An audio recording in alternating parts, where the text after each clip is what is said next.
इन्होंने अपने गैर मुल्की आकाओं की हिदायत पे एक मोहरे बनकर और इस मुल्क की खारजा पॉलिसी, इस मुल्क की मुआशी पॉलिसी और इस मुल्क को अपने अंदर महकूम रखने की जो पॉलिसी है उसको फ़रोग़ दे रहे हैं। वो लीडर जिन्होंने कि पाकिस्तानी कौम को भिखारियों से तशबीह दी, वो इस काबिल हैं ही नहीं कि वो इस कौम की नुमाइंदगी कर सकें। वो लीडरान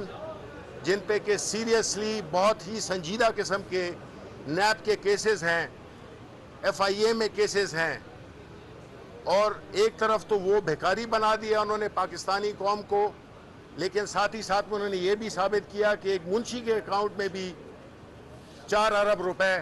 मौजूद हो सकते हैं। ये वो लोग हैं जिन्होंने कि इस मुल्क की सियासत को,